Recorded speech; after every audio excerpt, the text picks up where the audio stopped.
This is Jim Emter, Ahn Co, Alexandria, Minnesota, with your closing grain and livestock comments here for June 25th, 2021. Corn down 16 3/4, beans down 41 1/2, Chicago wheat on Friday down 14 1/4, Minneapolis up 13 1/4, Kansas City down 5 3/4. On the week, corn down 18 3/4, beans down 66 1/4, Chicago wheat down 25 3/4, Minneapolis up 60, and Kansas City wheat down 6 1/4. We're watching weather, we're watching USDA report next week, and we're watching some of the big tech counts.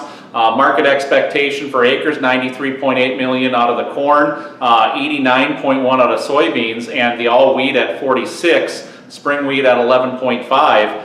So we'll see kind of where they come in. Those are the forecasts. Back in March, USDA gave us a 91.144, an 87.6 in soybeans, and a 46.358 in all wheat. So we've also got a stocks number coming out of there. The dynamics are big coming in. We've got weather all over the place. We've got an eastern belt and central belt now that's looking more favorable here and looking more of the garden area. The western belt that's dealing with extreme drought and dry conditions, and it's going to be a tug of war back and forth between the two, and that's developing a range.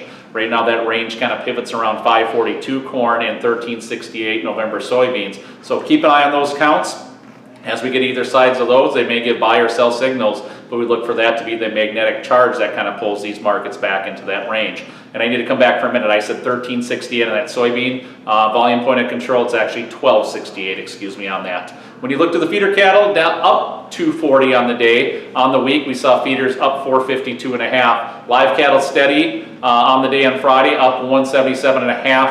on the week, and hog market up 192 1/2 on Friday, but down 672 1/2 on the week. So quite the back and forth tug of war there. When you look to the next undertone or focus here, it's going to be on the cash, and we're seeing that cash undertone firm here for the cattle, but the board up front not quite keeping up, so we'll need to kind of watch that develop. Exports were reasonable, but need to see them a bit better, but that cash undertone being firmer hopefully is something that can drag us into new highs, get up towards those second price counts, and then get a little more aggressive once again on that marketing. Hogs, on the other hand, big liquidation as we continue to see the speed line slow. We warned of that last week and saw a big liquidation this week as a result. As we continue to work closer and deal with these circumstances around the exports, there's just a little more cracks around that have allowed us to liquidate, but really need to hold up here. This has been Jim Emter, Ahn Co, Alexandria, Minnesota. Trading in futures and options involves risk of loss and is not suitable for all producers. Past performance is not indicative of future results. This is a solicitation. Have a great afternoon.